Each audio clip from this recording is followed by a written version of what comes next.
"Let me have a taste of what my father is enjoying," Jameson begged Sharon, licking his lips as he tried to pin his stepmom to the sofa. Tell me where you are watching from in the comments section so I can give you a shout out in the next series. In the bustling town of Payama, on a sunny afternoon, Dylan, a businessman dealing in automobiles, received an unexpected call. It was from a hospital. His wife had been rushed in after a ghastly motor accident, and his number was found as the emergency contact on her phone. Dylan's heart raced as he quickly made arrangements to leave work. He drove to the hospital in a haze of worry. Upon arriving, he rushed into the emergency ward, but his wife wasn't there. Confused, he moved to the intensive care unit, ICU, where he found her surrounded by nurses frantically trying to stabilize her. "Will my wife survive this?" he asked in a trembling voice. The nurses exchanged glances but said nothing. "You all should answer me," Dylan shouted, his voice cracking. Still, no one spoke. Despite their efforts, Dylan's wife slipped into a coma. For 2 long weeks, she lay unconscious. Jameson, Dylan's only son, was devastated. He clung to hope, praying daily for his mother to wake up. But fate had other plans. 2 weeks later, she passed away, leaving the family shattered. Months passed. The house felt empty. The laughter and warmth that once filled their home were replaced with silence. 5 months after his wife's death, Dylan came home one evening with a woman in her late 20s. Jameson was in the living room playing video games when he heard the front door open. He looked up and saw his father with the unfamiliar woman. Confused, he waited for an introduction. After a few minutes, Dylan spoke up. "Jameson, meet Sharon. She's been a light in my life after your mother's passing. We've been seeing each other for a few weeks now, and she's decided to move in with us." Jameson's face tightened. He forced a smile and nodded. "Welcome," he said reluctantly. Dylan led Sharon to his bedroom, helping her settle in. Later, Sharon went to the kitchen to prepare dinner. She was warm and polite, but Jameson couldn't shake off the feeling of betrayal. He wasn't ready to accept another woman in the house so soon after his mother's death. Life went on, and slowly, the family adjusted to the new dynamics. Sharon was kind and tried to bond with Jameson, but he remained distant. One sunny Wednesday, Dylan was at work, and Sharon was taking a cold bath to cool off. Jameson saw this as an opportunity. He barged into the bathroom, pretending to search for a pair of shorts. "Where's my red shorts?" he asked casually. Sharon, startled, quickly wrapped herself in a towel. "Check the washing machine," she replied, trying to hide her discomfort. "Why don't you bend down and check it for me?" Jameson said, licking his lips. Sharon froze for a moment, realizing his intentions. "Excuse me?" she asked, her voice firm. Jameson leaned closer. "I said, why don't you go on your knees and look for it until I say you can stop?"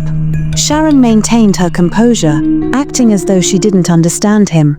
She left the bathroom immediately, her heart racing. That night, they all had dinner as if nothing had happened. Sharon stayed silent, unsure of how to address the situation. Later, while scrolling through Instagram in her room, Sharon received a WhatsApp message from Jameson. Curious, she opened it. Her eyes widened in shock. It was an explicit photo of Jameson's private part. She gasped softly.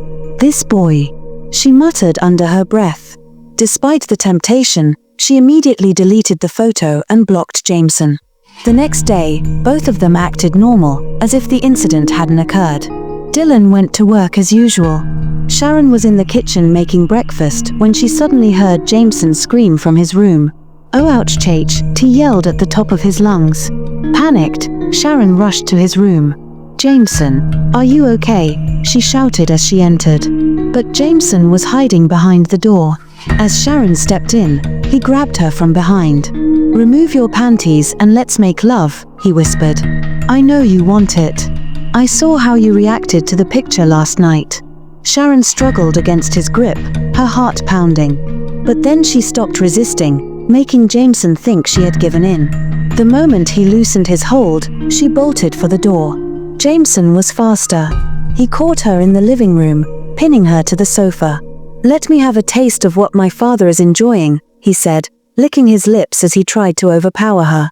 Jameson gripped Sharon firmly, pinning her to the sofa. "Let me have a taste of what my father is enjoying," he begged, his lips curling into a sly smile. He pulled down his shorts, exposing himself. Sharon froze, her breathing heavy. For a moment, her resistance waned. She lay still, staring at Jameson's body.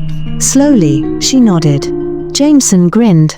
He moved closer, his hands trembling with anticipation. Within moments, they gave in to their forbidden desires. Both reached their climax quickly, the sofa becoming their secret stage. When it was over, Sharon stood up, her legs shaky. She avoided Jameson's gaze as she hurried back to her room.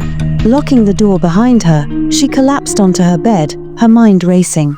"This is the first time anyone has made me squirt," she whispered to herself, her cheeks flushed. "He's better than his father, but this is wrong.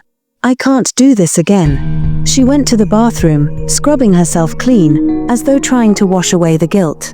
Afterward, she returned to the kitchen and resumed preparing breakfast, her face carefully composed. When Dylan came home that evening, Sharon greeted him with extra affection. She kissed him deeply, leading him to their room. She knew she had to keep Dylan close, to prevent any suspicion. That night, she made love to him passionately, ensuring there would be no gaps in their intimacy. The following weeks were tense. Jameson and Sharon avoided being alone together, but the lingering tension between them was palpable.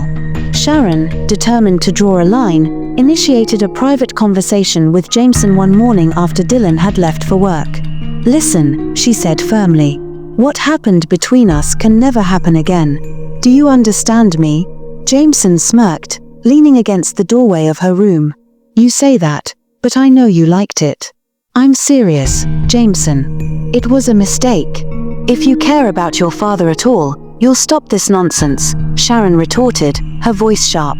Jameson said nothing, just stared at her with a mischievous glint in his eye.